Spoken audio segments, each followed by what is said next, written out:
प्रातः क्लास चल रहा था 6/12/1968।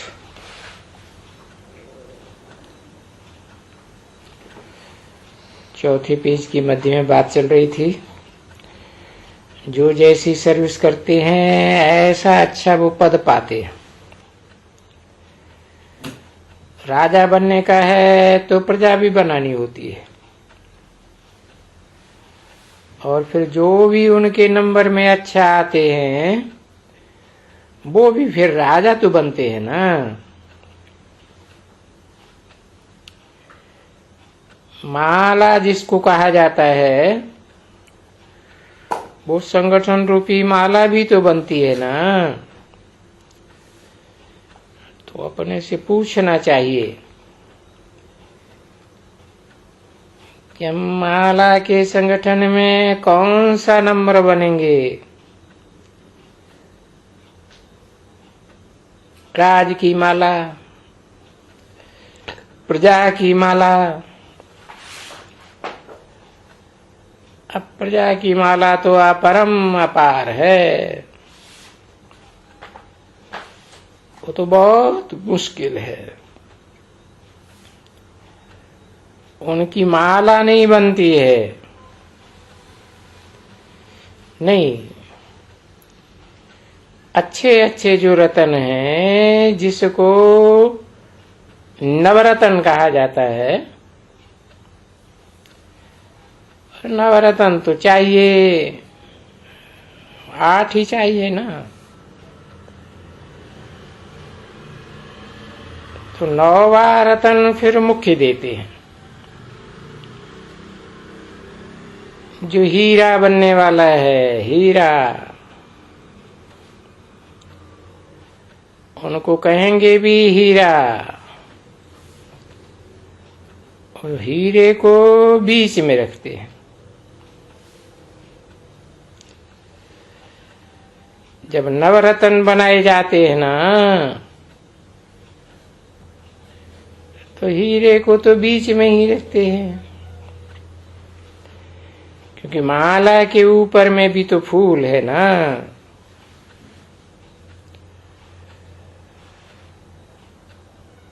अभी माला का भी तो तुम बच्चों ने अर्थ समझ लिया ना। हाँ, अंत में आकर के मालूम पड़ेगा तुमको।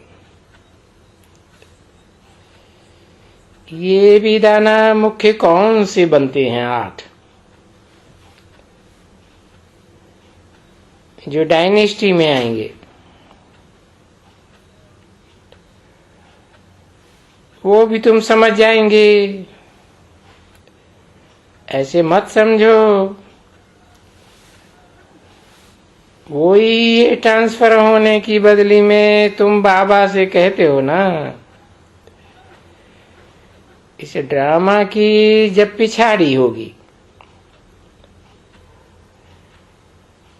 तब तुमको साक्षात्कार जरूर होगा।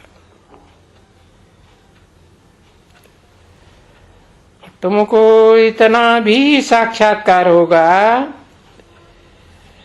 जो देखेंगे कि ये सजाएं कैसे खाते हैं। समझा ना? वो तो तुमको इन आंखों से वो तो दिखलाया, परंतु वो कोई यहां थोड़े ही थी। जब उनको सजा खानी पड़ती थी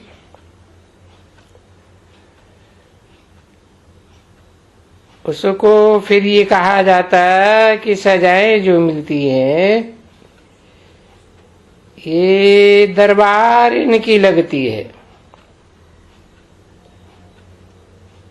अभी तो सूक्ष्म वतन है नहीं, परंतु दिव्य दृष्टि से तुम देखते हो तो जैसे कि सूक्ष्म वतन में है, क्योंकि एक तो सजाएं यहां खाती है, स्थूल वतन में खाते हैं। तो ये वंडरफुल शिक्षाएं खाने की जगह होती है। तो देखो ये भी गुप्त है।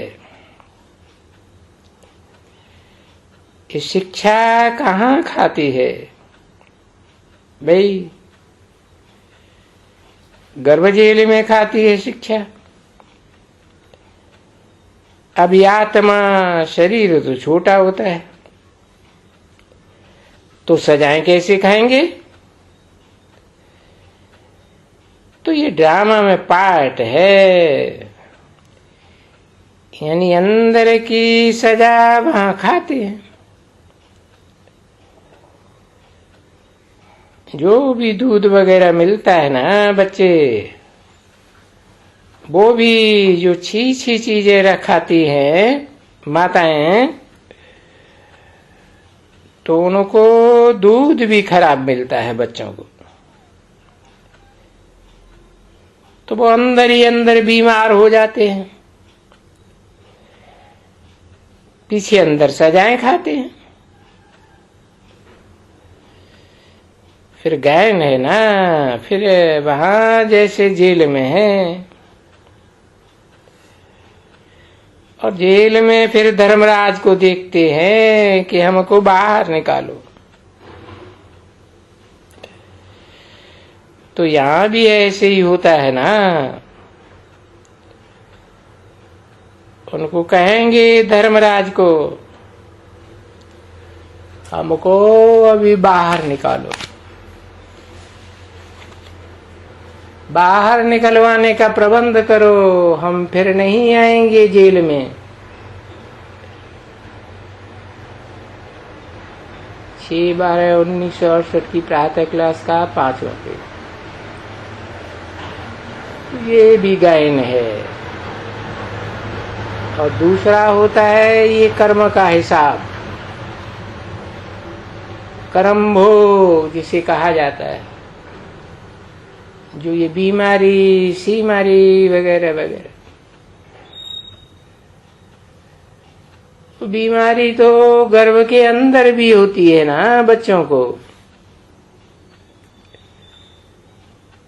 जब भी वो आत्मा आती है शरीर में, उन माताओं को चुर्र करने लग पड़ते हैं। और यूं भी चुर्र न भी करे तो भी सजाएं खाते। उनको साक्षात्कार होते ही हैं, तो ये समझने की बातें होती हैं। ये बाप जो समझाते हैं वो राइट है या रंग है? क्योंकि अभी तुम सभी बच्चे राइटियस बनते हो, आगे तो अनराइटियस थे।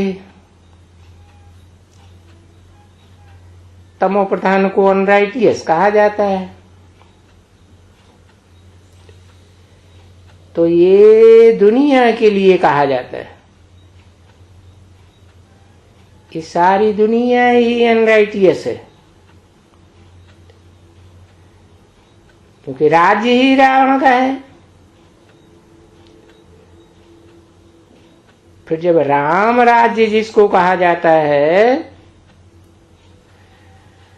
क्योंकि अक्षर तो बहुत डाल देते हैं ना, तो फिर कहा जाता है राइटियस दुनिया, अनराइटियस दुनिया। तो देखो अनराइटियस दुनिया की भेंट में ये राइटियस दुनिया भी है ना। राइटियस सच, सही समझ,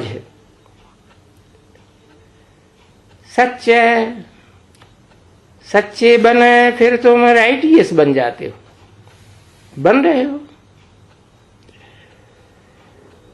अभी पुरुषोत्तम संगम युग में जो बहुत राइटियस बनते हैं, और आईटीएस उनको ही कहा जाएगा जो ताकत बहुत बाप से लेते हैं, बहुत ताकत। क्योंकि बाबा में ताकत है ना, तो इस राज्य में भी ताकत है, बहुत ताकत है। देखो तो विश्व के मालिक बनते हैं तो वो एक ही देखो मालिक, कितनी ताकत है और कितनी लंबी चौड़ी राजाई संभालते हैं।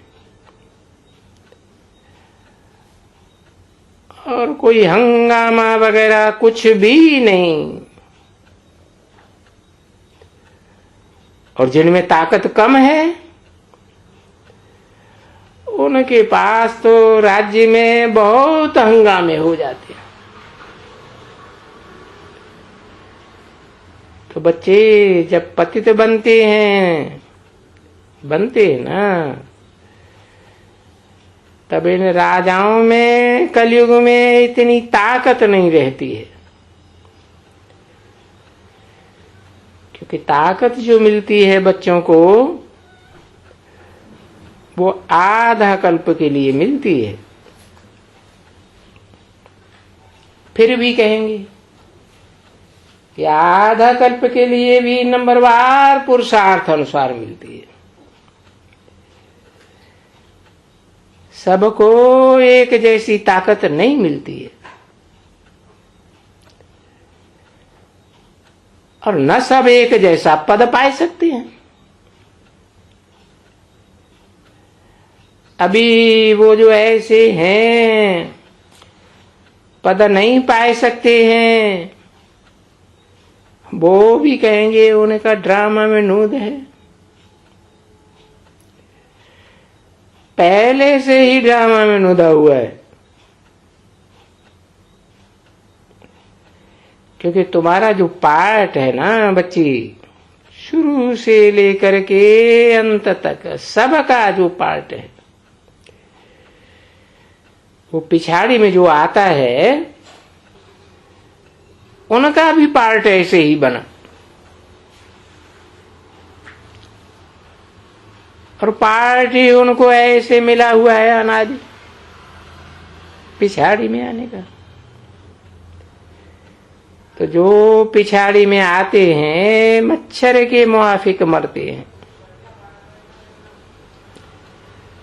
तो उनको हम पद ही ऐसा दे देते हैं।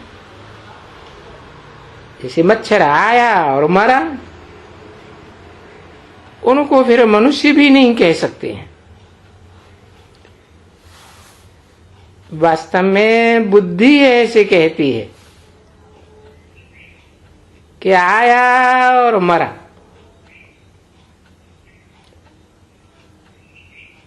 इसलिए बाबा मोस्टली दुनिया की जनसंख्या 500 करोड़ ही बताते हैं।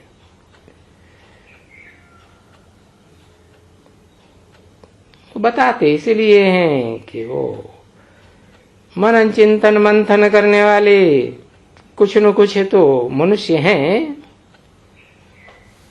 बाकी तो जो हैं 200 करोड़ वो तो मक्खी मच्छर मिसल हैं। वो तो मच्छर होते हैं जो रात को जन्म लेते हैं और सुबह को मर जाते हैं। ऐसे तुम बच्चों ने मच्छर देखा है जो रात को जन्म लेते हैं? वो शाही होते हैं ना। जो बत्तियां जगती हैं तो आते हैं, बत्ती पर फेरा पहन करके और वहीं के वहीं मर जाते। फिर देखो तो सुबह को ढेर के ढेर अनगिनत पड़े हुए हैं। और मनुष्यों की तो फिर भी गिनती होती है ना कि भाई इतना 500 करोड़ मनुष्य, भाई ये जीवात्माएं रहती हैं, और रोज जो ये मरते हैं उसको कोई गिनती थोड़ा ही कर सकते हैं। नहीं, वो तो आ करके सवेल में बत्ती के नीचे सफाई होती है, कोई कचरा नहीं होता है, साफ ले लेते हैं, छन्नी भर भर करके वह जा करके कचरा में फेंक देते हैं। छन्नी उनकी भर जाती है पूरी, इतने होती है। तो बताओ उनका कुछ वैल्यू है? कुछ भी नहीं। ऐसे मनुष्य भी जो पिछाड़ी में आते हैं तो उनकी क्या वैल्यू है? देखो, आया और आयु भी थोड़ी होती है, छोटी आयु। कि जो पहले आते हैं, ये जानते हो कि पहले आते हैं जो आत्माएं, उनकी आयु कितनी बड़ी होती है, और अभी जो आत्माएं आती हैं वो कितनी छोटी आयु आत्मा की रहती है। जन्म भी कम, तो फर्क रहता है ना बच्ची। आत्मा की आयु भी छोटी, और उनमें सभी विकार भी होते हैं। हाँ, सब प्रकार की बीमारियां, सीमारियां। और तुम तो, अरे तुम बच्चों को तो बहुत खुशियां होनी चाहिए, होनी चाहिए ना बच्ची, कि अभी हम बहुत बड़ी आयु लेते हैं।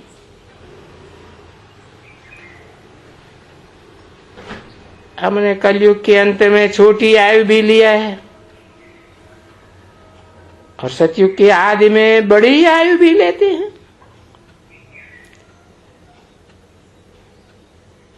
इतनी छोटी आयु हमारी नहीं है, जितनी पिछाड़ी में जो आत्माएं आती हैं आत्मलोक से, उनकी कम आयु होती है।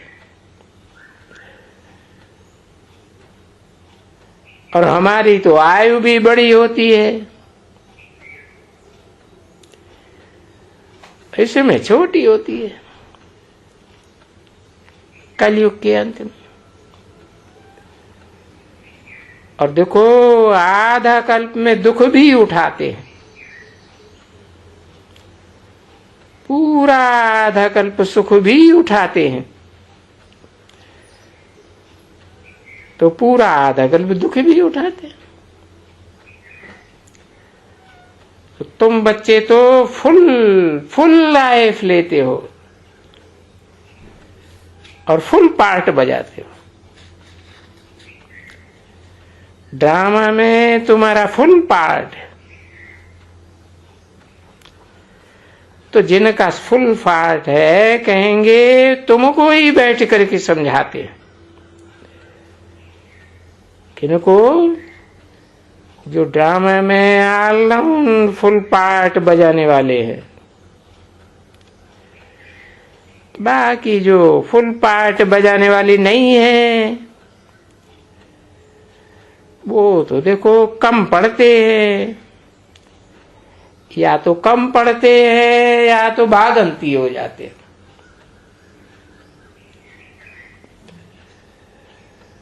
और नंबरवार है, और आएंगे भी तो नंबरवार ना है। इस षष्ठ रूपी रंगमंच पर पार्ट बजाने के लिए पढ़ाई के अनुसार ही आवेंगे। तो तुम भी पढ़ाई के अनुसार ऊपर से आते हो पार्ट बजाने के लिए।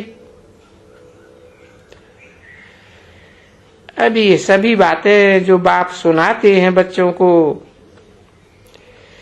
ये नई बातें हैं ना बच्चे।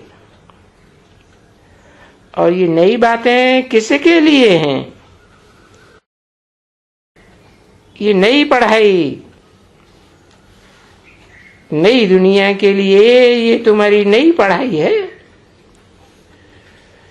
और कोई एक बार थोड़े ये पढ़ाई पढ़ी है।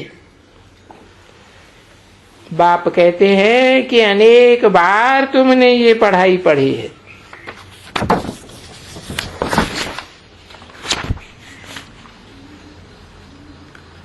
और आगे भी यही पढ़ाई पढ़ाएंगे, कल्प कल्प पढ़ाते रहेंगे। 6/12/1968 की प्रातः क्लास का 6ठा पेज। तो देखो, कहेंगे कि ये पढ़ाई भी अविनाशी हो जाती है। अगर ऐसे कहेंगे तो जो भी वो पढ़ाई है, जो विनाशी पढ़ाई है, उस विनाशी पढ़ाई का सुख भी विनाशी, बहुत थोड़ा सुख मिलता है।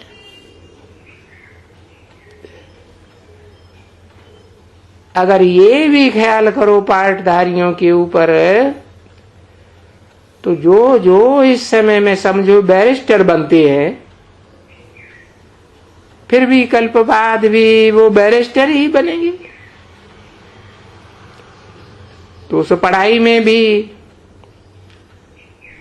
वो भी ड्रामा के प्लान अनुसार ही होते हैं, है ना। जो जज बनते हैं, देखो अभी जन्म जन्मांतर का तो नहीं बताएंगे ना। इस जन्म में बाप सब बताते हैं। भले तुम जो जज ना बनते हो, न देखते हो,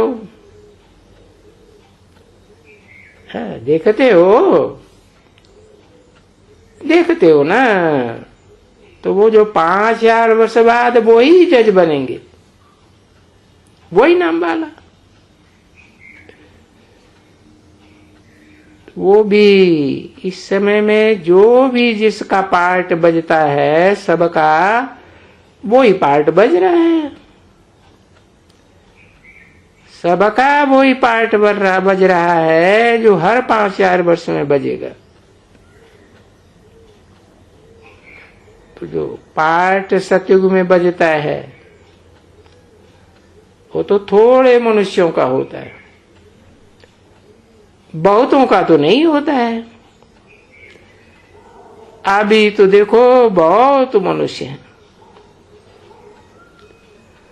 और उन बहुत मनुष्यों का भी सबका पार्ट बजता है। देवताएं हों या गरीब हों या फलाना हो, व जो भी ये राजाएं होती है, ये भारतवासी हाँ थे ना राजाएं राम राज्य में, रावण राज्य में आए, रावण राज्य में भी आते हैं, पार्ट वो ही बजाते हैं जो कल पहले बजे था। समझा ना। अभी इस समय में बाबा समझाते हैं ना, दुनिया में जो पार्ट बजते हैं सो कल्प कल्प वो ही पार्ट दुनिया का बजता है। उनमें भी कोई फर्क नहीं होता है, क्योंकि ड्रामा है ना, बना बनाया ड्रामा है। तो बच्चों को ये समझाया है ना कि जो भी अभी हम पढ़ते हैं, तो हम पढ़ते हैं दुनिया का जो पार्ट है वो अपना पार्ट बजाते हैं, और पार्ट बजते रहते हैं। तो तुम बच्चों को ये मगज में बैठे कि ये सारा जो है ना वो बिल्कुल ही इम्पेरिशेबल ड्रामा है और एक ही अविनाशी ड्रामा है, बना बनाया हुआ है। इसमें भी फिर पुरुषार्थ, फिर पूछता है भला इसमें क्या पुरुषार्थ। ये जो ड्रामा के अनुसार दो चीज तो जरूर होती है, पुरुषार्थ और प्रारब्ध। तो फिर पूछा जाता है भला इसमें पुरुषार्थ बढ़ा या प्रारब्ध बढ़ी। समझा ना? अभी पुरुषार्थ पे अगर प्रारब्ध मिलती नहीं है, अभी जो पुरुषार्थ होते हैं और जो प्रारब्ध मिलती है वो ड्रामा के अनुसार ही मिलती है।